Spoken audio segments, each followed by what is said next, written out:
number of panelists from the school segment, and I would like to discuss with you the whole engagement about tech, and I want to understand with you, post during COVID, it was like in an immediate response of the schools when COVID struck, but post COVID, when schools have opened up and some lessons are being retained about the benefits of EdTech.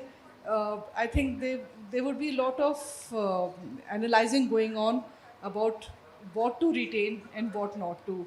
So in this context, I would like to maybe start this discussion with Ms. Menon. And I would like to know from you, how are educational institutions figuring out what tools are apt for them? What kind of brainstorming is happening in your institution, and in which teachers would also be involved? I want to know about that. Good afternoon to everybody. Pandemic has certainly brought about, tremendous knowledge to the school industry. This is something which is, very, very apt. Gone are those days where, schools were just imparting knowledge. But in pandemic, I think we all geared up to understand that, it's a combination of knowledge acquisition and skill sets. So, as schools, the minute pandemic struck, the major tool that schools focused on was empowering teachers. Most of the progressive schools have been doing this as it's a regular and ongoing process. Teacher empowerment is key to success of good schools, and I'm sure all the curriculum-based schools have been on with it ever since their inception. So those schools which are, really faring very well with the academic approaches and also consciously bridging the learning gaps already have their learning quantum, the curriculum, the progressive teaching learning pedagogies in them. So in pandemic, the challenge was only to a nominal percentage of teaching fraternity. So if I say I had 104 teachers reporting to me, the percentage of challenge was only with about less than 5%, because all the others who were already with us were well groomed with their soft skills, and they were even otherwise completely engaged in active learning trends. So as progressive schools, we never faced challenges, but yes, starting off in pandemic in 2020, when pandemic struck, I'm sure all of us were, and it stuck exactly at that most crucial phase of the assessment time. Typically, it happened in the month of March 2020. And everybody grabbed, the school industry grabbed themselves so swiftly that it became seamless. Within less than a fortnight, all the schools were functional all over again. But the challenges were back end. Yes, but then teachers were all very well empowered, and I think the collaboration and support that the teachers and then the aptitude for learning that they had exposed was very, very large. So overall, I think the learning gaps became a challenge. But primarily, those schools where there is a curriculum and there's a progressive approach to teaching learning pedagogy had minimum challenges even in pandemic, because they had their own portal connecting, whether it is Microsoft Teams or Scholaro. Almost all schools managed to connect back to every child of the school, engage them actively in the teaching learning pedagogy, and also bring about productive learner outcomes. Schools like us, we started our sessions by 8:20 in the morning with a homeroom session and a new initiative. And this new initiative was revised every month. In fact, every fortnight we thought about the next new initiative. And the sessions were very well knit because the curriculum was giving us the objective for the learning objective and the learner outcome. So primarily, there were no challenges at all. So we thought when the physical school revives, we may face all the challenges. But since we believe in a philosophy that every child is unique, and we very solemnly believe in customizing learning to children, we felt this active learning trend, even in pandemic, had taken the school to a different level altogether. When in the month of February, or typically on the first week of February in Karnataka, they announced schools have to be revived. It was a Sunday, the previous evening was a Sunday, and that's when the Karnataka Secondary Board of Education announced very vividly that, all schools will be functional from tomorrow.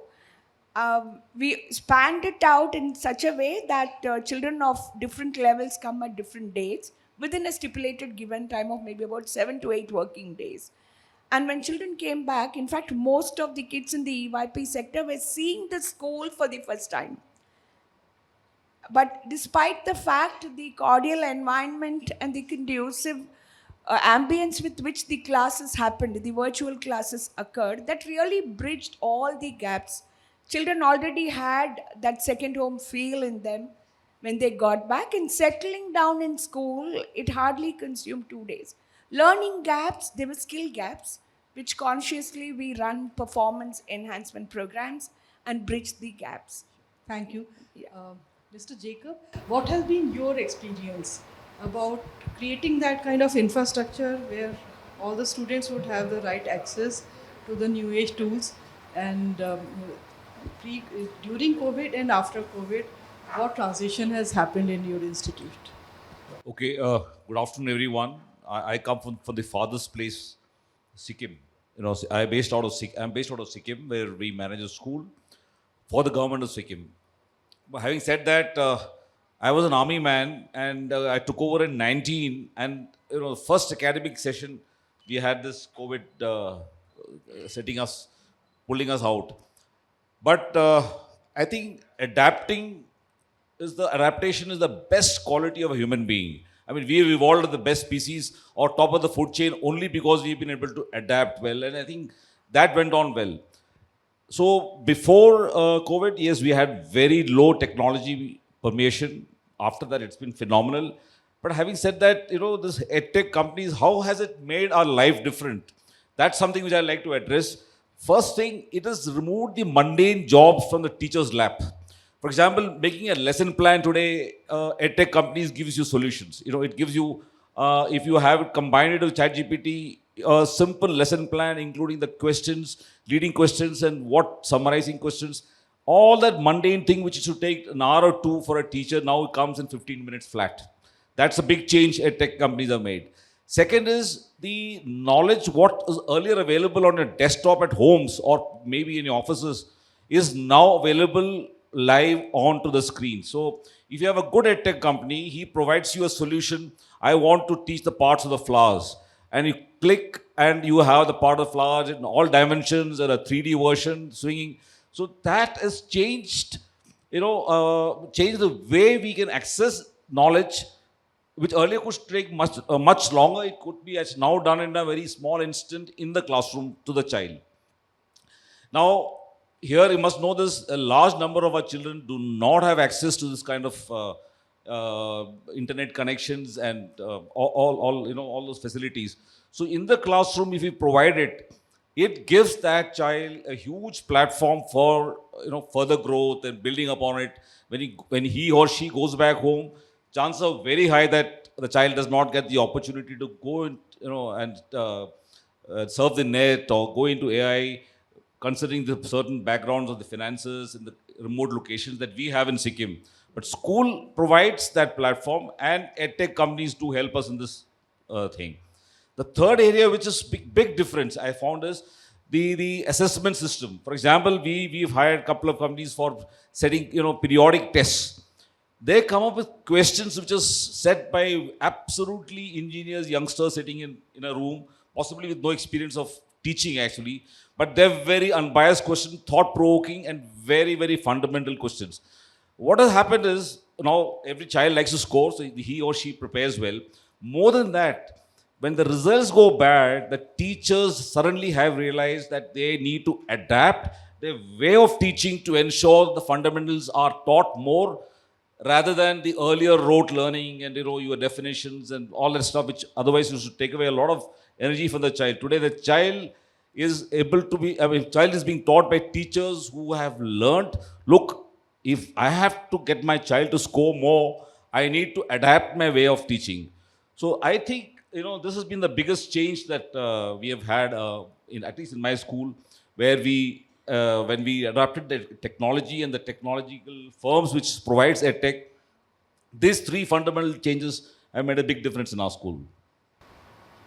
Mr. Kukreja, I want to understand the role that teachers are playing because technology is changing continuously. So yes, schools would have regular training programs, but are the teachers taking the lead that you would desire, or do you see a kind of reluctance at any level? Well, good afternoon, everyone. So they say necessity is the mother of invention, correct?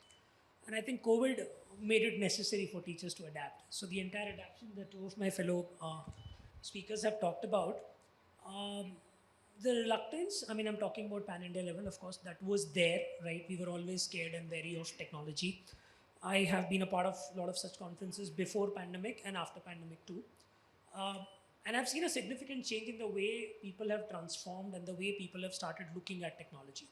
As far as Credence International Schools are concerned, our foundation was technology. We were the first school in India to partner with Apple and create a curriculum which was completely mapped on Apple iPads in 2012. So for us, adaptation was not really a challenge per se. We had almost 30 plus Apple certified teachers when the pandemic struck. Google certification was another thing which we did. So for us, that was not really a challenge. But I think what pandemic changed and the kind of change that has come up in the attitude of the teachers or the parents, I would say the reluctance was more on the parents front than the teachers front, is that now there is a lot of openness to experiment. Now there's a lot of openness to go into the unexplored territories, right? Like for example, the advent of ChatGPT. So before pandemic, if I had asked, some teacher to let the child do ChatGPT and complete all his assignments, that would not have been accepted. But today they've come to terms with the fact that all right, there is a technology which is assisting you, like Mr. said, in doing something which you are probably spending hours and hours doing in just about 5 minutes, and that's not the productivity that you would probably want to lose out on. You want to create an environment where children are able to think critically, come up with their own ideas, experiment with new things, and get rid of whatever redundancy that we've had in terms of our teaching learning processes. Things which technology enables, things which technology serves you on a platter, it's better to take it readily and then apply your human brain on it, and take out what could be the productive outcome from there on. So I think that's human mind required to be there for. So technology is not replacing human mind, it's about how do we better it and utilize it in the best way. So that's the way impact. So, Mr. Kukreja mentioned about the parents front. I want to know from you, Mr. Singh, because there is also costing involved, and typically it's not just about lessons for sciences or arts or maths. Even performing dance and music went online. So for every tool there is a cost involved, and how much can a child be online? So which brings the parents into the picture. What has been their reaction, and how are they getting, first of all, kind of marginalized because technology has taken over many of the functions, and maybe they are not in tune with what the tool is trying to teach. Good afternoon, everyone. Is your question related to pre-pandemic time? Post. Post. Yes. See, in India, if you look at the educational spectrum of school education, we have schools who are overflooded with the facilities and the gadgets, and there are schools which are lacking very basic facilities. Now, fortunately, all of us who are sitting on the dais right now, we come from that background where we never had dearth of the facilities. So our teachers were equipped, our parents were also very open towards the technology. So when this lockdown was imposed, uh, our systems were almost in the state of readiness. It was only a matter of time that how do you sort out the smaller issues and fine tuning the entire program. And maybe with my experience, I will talk personally about myself. I was working in a school that time, which is uh, the child of cricketer Virender Sehwag. It's a cricketing school. So not only in the academics, we were using technology in training the students for different disciplines of playing cricket, whether it is a batting, bowling, fielding. So technology has gone to that extent. So when lockdowns was imposed, and when I was making the plan for running these classes, there was no government guideline at that point of time. But somewhere when I was thinking about the child, that how much time this child should be exposed to for on the screen, I just worked out some random calculation, and I told my teachers that okay, in a day, I was not running a full-fledged school right from morning assembly till they break for the school. The entire school was shifted to a virtual platform in many cases. I said we will just go ahead with 4 periods maximum, and that too was distributed at the primary level, middle level, and the senior secondary level. 4 periods were maximum. Now, parents' acceptance in this was not very easy. It was very difficult for me to explain to a parent that I cannot expose a child for such a long duration on screen. Fortunately, after a month, the government guidelines came, and they advised that this is the on-screen time which the child should be there, and we were dot on that line.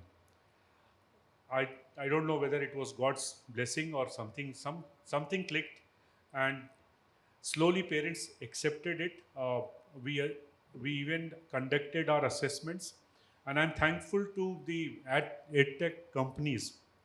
The first assessment of my school, when we started, we introduced a system where a child is sitting on a screen. Uh, moment he is out for given number of seconds, the system used to give us a warning to the teacher that the child was away from the screen, or there were some other parameters were defined, so that to avoid any use of unfair means, because child is at home, the question paper, the question bank was shared with the child.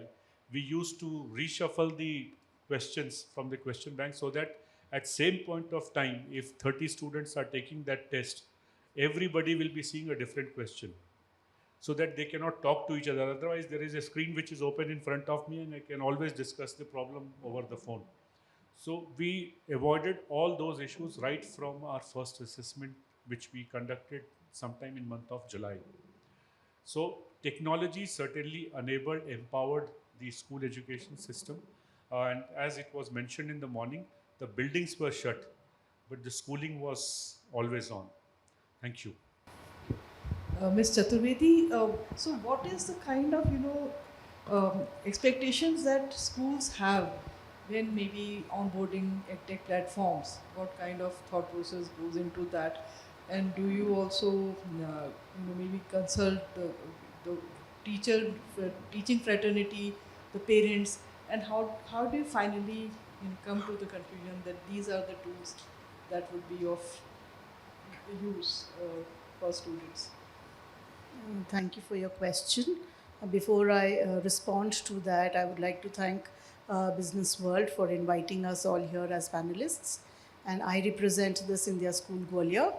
So to answer your question, empowering the teacher is the most important aspect of edutech in schooling or in education. So the teacher has to be empowered to be a leader. He or she has to be the deciding factor, or at least the person, the first point of contact who will bring forward an idea, a tool that is effective in his or her eyes for the classroom, which is then evaluated by the R&D team of the school, which comprises of a number of teachers from various subject streams. And it is then that the tool is finalized for implementation at the school level. In terms of when we talk about parents being receptive to such tools being used or technology in education, I think we have been blessed with the kind of cooperation that the parents have extended, because even as the pandemic struck and we shifted our focus from classroom physical teaching to an online mode, we promoted the idea of each one help one. And that really, took I should say, a momentum which we were not really prepared for. And that, I feel is the essence, or that is the outcome of good education, because you have sensitized the children to help those who are not as privileged as you are. So that really came a long way. EduTech, if used with sensitivity, with a deeper thought in schools, I think it will help in skilling, upskilling, reskilling, and cross skilling of people at all levels. And when I talk about various levels of skilling, I feel that it has to be a smooth handholding of the administrative staff, the leadership of the school, with the teachers, and then with the students. And together, if we are smooth in our classroom transaction, if the outcomes are desired, I think there is no way that the parental cooperation will be less. So that is something that I would want you to say. Thank you. Thank you. Ms. Dhingra, so you have been on both sides of the spectrum. You have been with Dhirubhai Ambani school, and now you are heading this outfit, CourseLeap Education. I want to understand from you, so what kind of thought process goes into creating those tools and basically offering them to schools, and what kind of concerns are raised at school level? Happy to answer that. As you mentioned, on both the sides of the spectrum. Uh, See, now in terms of the teaching learning, of course, is at the heart of the entire education process. And when we talk about facilitated learning, assisted learning, so there are many parts of learning, and schools are an ecosystem. And that starts from right from the admission to teaching learning, data analysis, and at the call of leadership to analyze the data and also put it back as a system to improvise the systems. So related to all those, when you see, so of course at the time of COVID, we moved almost 10 years ahead, which wouldn't have happened at that pace. And there were conversations and which brought, I think, the entire, the school system, right from the top leadership to the teachers and administrations together at that time, and the boundaries dissolved. So it was that time the tools were used to immediately answer the question of learning in the classroom. But I think slowly when it evolved, there were a lot of creative solutions were also needed to lots of things which had remained unanswered. So for example, looking at assessment, we have talked about, and also the relevance of a tool for a particular subject domain, and another one had to be also thought about, because one tool is not going to be answering, can be the fit for all the kinds of teaching. So the appropriateness and suitability of the tools, etc., also needs to be addressed. For example, in terms of the data, I feel, which is at the heart of improvising the systems, whether it's teaching learning or administration or anything which is supporting teaching learning, that became something, a need at that time, in terms of, so how, what to use and what not to use. Because it also doesn't mean, while we were doing a teaching active learning at that time, but the deeper learning also requires which tool to use at what time. That, and now the pace of the changes is so fast, I think. It's important to personalize, differentiate learning, and the kind of tools which are needed for that. And I think that became very important, that the ecosystem together has to support not just a teacher's responsibility today, but a lot of strategic planning, implementation, how it should be done, making core committees to see that this tool will be useful and this will not be used, because teachers are, they have a lot of workload, right? They have to immediately answer a student and be therefore accessible for the students. They may not all the time have that much time to filter out the best tools and techniques. So there are technocrats also, I think, which come together, and that is something, a change which happened at the time of schools, that technocrats and academia and the management all has to work together to see that. Because you can't confuse a teacher, because they have a role, they have to do a lot of work with the students. And that clarity, I feel, has to be there in terms of the suitability of tools.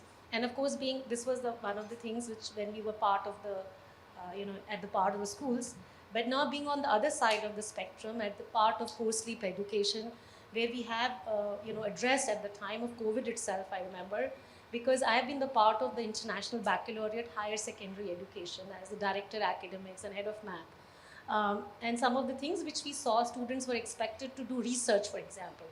At the age of 16, writing a math exploration of 20 pages, answering a problem, creating a problem yourself and answering that over a research paper of 20 pages. Now, in one of the earlier forums, Dr. Manisha mentioned something about Excel being integrated into the domain of the management institutions. Right? So this was the need even at the age of 14, 15-year-olds, that they were writing projects and utilize it correctly. And those tools were there, but then you had to respond. So there were courses like data analytics and math using Microsoft Excel, where the kids were doing something what higher secondary students would be doing it, a grade 8 student could also do the same thing.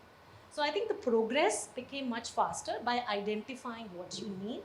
And I think some of the skills really got accelerated. But important was to see relevance of the tools, and that planning, etc., was much needed in that. And we were also able to personalize a lot of learning as a part of the spectrum on this side. Accessibility has increased. You can reach out to the best expertise, anywhere now. That became possible. So you have partly answered my next round of questions, which is about the impact that it is having on the ground. And so you have answered that. Maybe you can start the transformation, the impact, and also some of the concerns that all of you would like to raise about the time, maybe some of the social skills that kids are missing out on. So maybe starting from you this side. Yeah, so thank you for your question. So I would like to reiterate what my co-panelists said here about finding the right balance and the right tool for a classroom. So one tool may not be the perfect match for another subject requirement. So that remains there for everyone to assess. When we talk about assessments, that has made the teacher's life way simpler, because assessment is it involves a lot of feedback, because without feedback, assessment is meaningless. So with EdTech tools in place, I think that has become much easier, much more effective for every classroom, every scenario. Now, addressing the social needs of the children. We all, I'm sure, face the same problem, that the children who went home pre-pandemic were not the same children who returned post-pandemic. The behavior patterns were different, the attention span was different, their requirements, needs were different, and therefore challenges of the teachers increased manyfold. To keep the attention of the student was, I think, the most difficult task at that point of time. But with EduTech, because they had gotten used to, screen time more than what they were otherwise accustomed to, I think bringing in EduTech at that time and then gradually, education evolving inside the classroom has really helped children at large, or learners at large. Also, when we talk about empowering our children with knowledge, the content and the curriculum are very important, and therefore planning is at the helm of it all. But at the same time, EduTech cannot take the place of a teacher. What about the human touch? Nothing can replace that. So a right balance between technology in the classroom and the teacher as a guru, I think that is going to help, make the children IQ, give the students and the learners, make them children of high IQ, but at the same time, higher EQ also. That is something that needs to be worked upon. So that's what I need to say. Mr. Singh, we have 8 minutes now, so 2 minutes per person. Okay. See, the challenge which I see with a lot of technology coming in, especially with artificial intelligence, because everybody is talking of ChatGPT. somewhere we have to train our teachers that how do we utilize this technology, because the kind of questions and which is available right now, ChatGPT or any other medium can easily offer solution to that. So our teachers have to cross that threshold now, and they have to put themselves at a much higher level. And this transition is going to take a lot of time, because if our tests and assessments are designed the way it has been designed earlier, will not serve the purpose. That is one. Second, with technology, lot of students are now dependent on, I'm a physics teacher. If I'll ask for a concept, they will say, I have seen the video, I have understood. And when you probe them little deeper, then slowly you will start finding the gaps. A student is having this impression that watching a video on a YouTube or any other platform, he has understood the concept. Whereas concept building takes little time. It evolves slowly from within. And parents are also under the same influence. Today, a child, the common birthday gift is an Apple phone. That the next birthday I want this device, and parents are also convinced that this device is somewhere going to assist the child in the learning. It is going to enhance the learning. But that is not the case. So somewhere we need to sensitize parents also that how much device should be used. At the school end, teachers need to be equipped with those skill set, how to redesign the assessment. And thirdly, we have to push children, because I come from a boarding school. I met a class 5 child moment school reopened, and at games time he was just wandering in the campus. So I called him, I said, why you are not playing? His response was, I don't want to play. Now from a class 5th child getting this statement, कि I don't want to play, मैं खेलना नहीं चाहता. And it was very difficult for me to understand. So we have to literally push children out of the hostels so that they go and play. And somewhere now we have covered a lot of gap in that sense. And I'm confident that the way human beings adapt, the way teaching community got up without any instruction from any government regulating agency, the private schools just started on their own. I'm sure that we will be able to find out a better way of empowering our students and making our country to that level where the government thinks that Vishwa Guru. Thank you. Thank you. Well, I think what Mr. Singh mentioned, I'm going to pick up 2 words from there and have my closing remarks. There are 2 words, one called knowledge, the other called skills. So I think we are way ahead of the knowledge economy. When it comes to technologies like ChatGPT, etc., knowledge is available in abundance wherever you go. You have the tools available. Our kids, when they walk into the classroom today, 9 out of 10 times they know a lot about the topic which is going to be discussed, right? But like Mr. Singh said, there is a skill that takes time, and that is where the role of maybe an experiential learning sort of a concept comes into the picture. And that's where I believe most of the progressive schools and the forward thinkers have started working on. Because in tomorrow's world, when we are heading towards an economy where the jobs of tomorrow or the tasks of tomorrow are not even known today, we don't know what technologies will be available after 5 years, what will AI do to our entire ecosystem. I think what's important is that skill and that ability to think beyond what is existing and try and analyze as to what exactly it could lead to, and where does that human brain contribute towards enhancement of that particular skill set for the next generation, which is where the role of a school, the role of a teacher, the role of a parent, and maybe the management comes into the picture. So that openness in the thought process, that openness in shedding the old processes and adapting and embracing the new technologies, I think is the key to the development and the progression in the school. So I guess with this, I'll pass it. You spoke about concerns. First concern is there is too much of knowledge available in the system. So children are overconfident on the fact that, oh, well, I can get this knowledge from elsewhere. That overconfidence is not really good for systematic learning. For example, if you do a simple theorem, going step by step has its own learning value, which is something which is being lost out because he is so confident that it's available. So is the parent. And sometimes even the teachers also feel, okay, well, this is possibly, available on the net and it's not an important aspect. The second concern is what brought out the desire to remain in the classroom and hugging on to information, hugging on to the instruments and the equipment, which is available to him. that has to be cut. You have to ensure physical training, you have to ensure games, you have to ensure activities. So what we have done in my school is we have an extra 1.5 hours extra after the last period is over. We scheduled it in such a way during which everyone has to participate in some activity. Parents complained initially, but now they're happy because at least they don't end up going at home and picking up an instrument, picking up a phone and playing around. It works well. It doesn't work completely well, but it does work well. So these are the two areas I thought where we can address the concerns. So going back, even also the question papers, you have to be very creative questions now. Otherwise, you are going to get answers off the block of the system. And so that is an aspect which we can consider.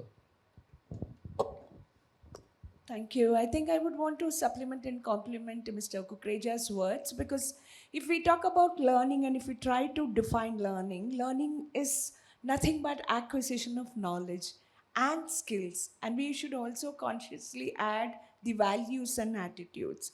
And largely, as a school, if the active learning trends are being adapted, curriculum implementation and pedagogical practices are good and in tandem with the progressive approach to teaching learning, then I think the end result, the product will certainly be very fine and the best in nature.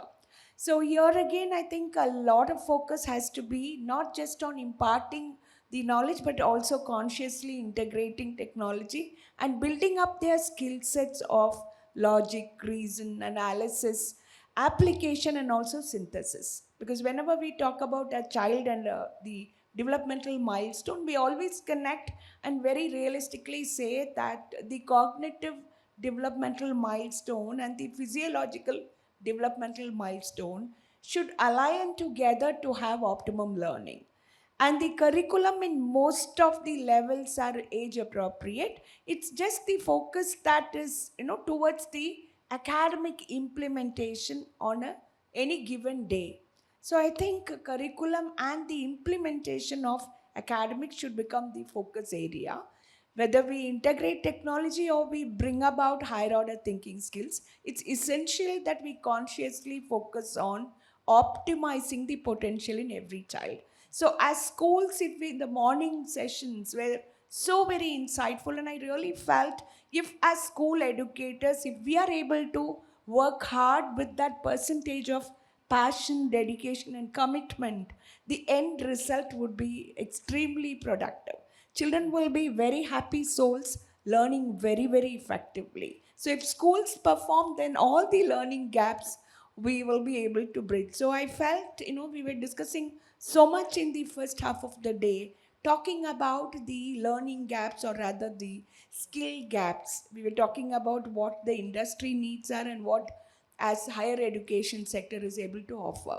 So if we are able to bring in this combination of knowledge acquisition and skill sets in every child while optimizing their potential in a happy and a cordial environment, sky is the limit for every child. I'm sure as schools we're all working very hard to bring about the best in children, and let this journey continue. Thank you.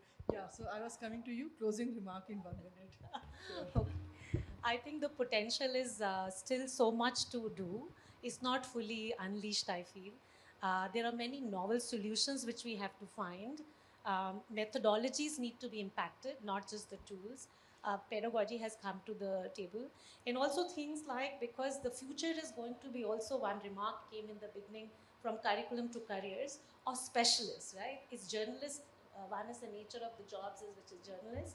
Their skills are important, but we also need specialists. In that, I think teachers are not fully equipped to also see how to analyze the strengths and abilities and error analyze. Now there is AI which is coming, how we have to really rise to be really teacher training to be intelligent teachers, to use those tools to find out and help each child in the classroom. And I think those error analysis, etc., finding their abilities, finding those novel solutions, and also not giving up what's good to understand. Having a camera in your pen while a student is writing and a teacher is teaching, and seeing live that what each student is writing and also commenting at the same time could be one such a beautiful way to assess real time at that time. So some of those things I think are going to be the future need. Writing a full curriculum in as importantly, immediately, at each stage appropriately is also the need. And last comment is that there is also a lot of divide which came up. While there's lots which is happening at this platform of the schools we represent, but there's a lot of digital divide where 50% of students give up in grade 10. Another 50% of that give up the college, only 25% students come. How to reach out such a large population of India, which is aspiring, where software is there, hardware probably has not reached, the opportunities haven't reached. They also can use the chat GPT in the same manner, but probably they don't have the opportunities, and I think the hardware, which is also each one, yes, that's right. I think so much in our population has strength to reach out through technology. Thank you so much to all the panelists for Thank you, Meha. for Thank your you so much, insights. and thanks Thank to you. Business World to bring out K-12 and also the higher education together to talk together.